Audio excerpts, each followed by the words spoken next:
Welcome to speed news దండోరా. BRS working president Kalvakuntla Taraka Ramarao ముఖ్యమంత్రి రేవంత్ రెడ్డిపై విమర్శనాస్త్రాలు సంధించారు. కాళేశ్వరం ప్రాజెక్టుపై సీఎం రేవంత్ కక్షగట్టారని, కమిషన్ పేరుతో టైంపాస్ చేశారని అన్నారు. కాళేశ్వరం అంటే 3 బ్యారేజీలు, 19 రిజర్వాయర్లు అని, కాళేశ్వరం అంటే మల్లన్న సాగర్, కొండపోచమ్మ సాగర్, రంగనాయక సాగర్ అని, కాళేశ్వరం ద్వారా 240 టీఎంసీల నీటి వినియోగం జరిగిందన్నారు. ఎల్లకాలం మోసం చేయలేమని రేవంత్ రెడ్డి గుర్తుంచుకోవాలన్నారు. రానున్న రోజుల్లో ప్రజలు కాంగ్రెస్ ప్రభుత్వం భరతం పడతారని తెలంగాణ బీజేపీ అధ్యక్షుడు రామచంద్రరావు విమర్శించారు. హైదరాబాద్లోని బీజేపీ కార్యాలయంలో మీడియాతో మాట్లాడిన ఆయన కాంగ్రెస్ ప్రభుత్వంపై ఫైర్ అయ్యారు. ఇప్పుడు ఉన్న కాంగ్రెస్ ప్రభుత్వం కామారెడ్డి డిక్లరేషన్, బీసీ రిజర్వేషన్ గురించి బీజేపీ ప్రభుత్వంపై నెట్టేస్తున్నారని, 42% ఇచ్చే వరకు కామారెడ్డి గడ్డ మీద మాట్లాడే హక్కు లేదన్నారు. మీకు చిత్తశుద్ధి లేక బీజేపీ ఎంపీల మీద మాటలు మాట్లాడుతున్నారని, బీసీల పేరు మీద కాంగ్రెస్ రాజకీయం చేస్తుందని అన్నారు. మీ తుగ్లక్ పరిపాలన ఆపేసి ప్రజలకు మంచి చేయండి అని కోరారు. బీహార్ ఎన్నికల నోటిఫికేషన్ వెలువడక ముందే ఆ రాష్ట్రంలోని రాజకీయ పార్టీలు హెలికాప్టర్ల బుకింగ్ల కోసం పోటీ పడుతున్నాయి. 2020 ఎన్నికల్లో కోవిడ్ కారణంగా బుకింగ్లు పెద్దగా జరగకపోగా ఈసారి మాత్రం పోటాపోటీగా ప్రచారం జరగనుండటంతో గాలి మోటార్లకు గిరాకీ అమాంతం పెరిగింది. బీహార్లో సాధ్యమైనంత మేరకు అన్ని నియోజకవర్గాలను చుట్టేయాలని ముఖ్య నేతలు భావిస్తున్నారు. అస్తవ్యస్తంగా ఉన్న రోడ్డు మార్గాలను నమ్ముకుంటే ప్రచారంలో వెనుకబడతామన్న భయం వారిలో నెలకొంది. అందుకే రోజు కనీసం 20 హెలికాప్టర్లు గాల్లో ఎగిరే అవకాశం ఉందని అధికారులు చెబుతున్నారు. ఏపీ రాష్ట్రంలో సిపిఎస్ ఉద్యోగులకు ప్రభుత్వం గుడ్ న్యూస్ చెప్పింది. మొదటి విడత డిఏ బకాయిలు విడుదల చేయగా, డిఏ బకాయిల విడుదల పట్ల ఏపీ సచివాలయ సిపిఎస్ ఉద్యోగుల సంఘం హర్షం వ్యక్తం చేసింది. సిపిఎస్ ఉద్యోగులు డిఏ, ఏరియర్స్ ఏపీ సచివాలయ సిపిఎస్ ఉద్యోగులకు జమ చేసినట్లు తెలిపింది. త్వరలోనే మిగిలిన సిపిఎస్ ఉద్యోగులందరికీ 90% బకాయిలు నగదుగా చెల్లించేందుకు ఏర్పాట్లు చేస్తున్నట్లు ప్రభుత్వం తెలిపింది. సుమారు 6 విడతలలో ఈ మొత్తం చెల్లింపులు చేసేందుకు నిర్ణయం తీసుకుంది. కాగా ప్రస్తుతం ఒక్కో ఉద్యోగికి 40,000 నుంచి 70,000 వరకు అకౌంట్లలో ప్రభుత్వం జమ చేసింది.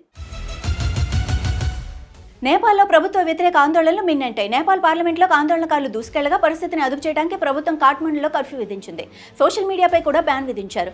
జన్ జెడ్ పేరుతో ప్రభుత్వానికి వ్యతిరేకంగా అవినీతి వ్యతిరేక ఉద్యమాన్ని అక్కడ యువత చేపట్టింది. దీంతో ఆందోళనకారులపై భాషవాయువును ప్రయోగించారు. ప్రధాని ఓలీ తీరును ఆందోళనకారులు తీవ్రంగా తప్పుపట్టారు. మీడియాపై ప్రభుత్వం ఉక్కుపాదం మోపుతుందని జర్నలిస్టు సంఘాలు కూడా ఆందోళన చేపట్టాయి. ఈ క్రమంలో నేపాల్ ప్రభుత్వం మొత్తం 26 యాప్స్పై బ్యాన్ విధించింది.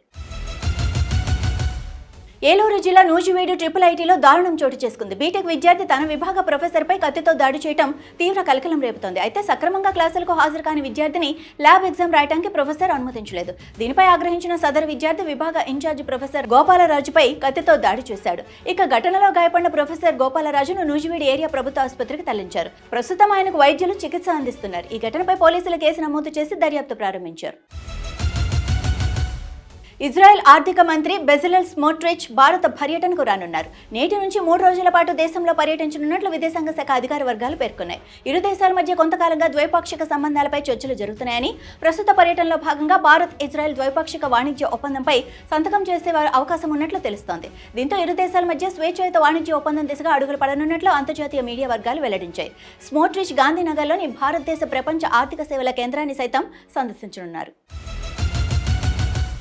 ఉపరాష్ట్రపతి ఎన్నికకు దూరంగా ఉండాలని భారత రాష్ట్ర సమితి నిర్ణయం తీసుకుంది. బీజేపీ, కాంగ్రెస్ పార్టీలకు సమాన దూరంలో ఉన్నందున ఈ పోలింగ్కు దూరంగా ఉండాలని పార్టీ అధినేత కేసీఆర్ నిర్ణయం తీసుకున్నారు. ఉపరాష్ట్రపతి పోలింగ్ మంగళవారం జరగనుంది. ఎన్డీఏ అభ్యర్థిగా సిపి రాధాకృష్ణన్ పోటీ పడుతుండగా, విపక్ష కూటమి తరపున తెలంగాణకు చెందిన జస్టిస్ సుదర్శన్ రెడ్డి బరిలో ఉన్నారు.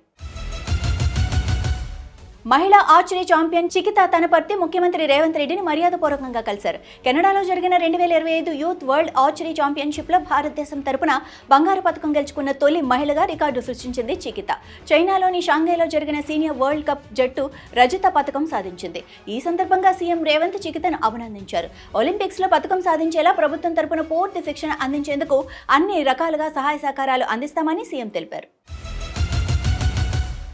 గ్రామ సర్పంచ్గా మహిళా అభ్యర్థి గెలుపొందితే ఆ తర్వాత 5 ఏళ్ల పాటు ఆమె భర్త అధికారం చెలాయించడం చూస్తుంటామని, ప్రస్తుతం ఢిల్లీ ముఖ్యమంత్రి కార్యాలయం కూడా పంచాయతీ స్థాయిలోనే ఉందంటూ ఆమ్ ఆద్మీ పార్టీ నేత, ఢిల్లీ మాజీ మంత్రి సౌరభ్ భరద్వాజ్ విమర్శించారు. ఆదివారం ఢిల్లీ సీఎంఓ నిర్వహించిన అధికారిక సమావేశంలో సీఎం రేఖా గుప్తా భర్త మనీష్ గుప్తా పాల్గొనడంపై సౌరభ్ భరద్వాజ్ విమర్శలు గుప్పించారు. ఢిల్లీ ప్రభుత్వంతో ఎలాంటి సంబంధం లేని మనీష్ గుప్తా అధికారిక సమావేశంలో ఏ హోదాలో పాల్గొన్నారని ఆయన ప్రశ్నించారు. ఇది రాజ్యాంగ విరుద్ధమని ఆయన ఆరోపించారు. వరదల కారణంగా యమునా నది నీటి మట్టం అంతకంతకు పెరుగుతోంది. ఆగ్రాలోని అద్భుత తాజ్ మహల్ గోడలను యమునా నది తాకింది. యమునా నదిలో నీటి మట్టం అంతకంతకు పెరుగుతుండటంతో నది ఘాట్లు చుట్టూ ఉన్న ప్రాంతాలు జలమయంగా మారుతున్నాయి. పెరుగుతున్న నీటి మట్టాలు పర్యాటకులను ఆకర్షిస్తున్నాయి. దిగువ హిమాలయ ప్రాంతంలో ముఖ్యంగా హిమాచల్ ప్రదేశ్, ఉత్తరాఖండ్లలో భారీ వర్షపాతం కారణంగా యమునలోకి నీరు వచ్చి చేరింది. ప్రస్తుతం యమునలో నీటి మట్టం 205.33 మీటర్ల ప్రమాద స్థాయిని దాటిందని స్థానిక జిల్లా యంత్రాంగం ధృవీకరించింది. ఇవి ఇప్పటివరకు ఉన్న స్పీడ్ న్యూస్ దండోరా. చూస్తూనే ఉండండి అభినవ్ భారత్.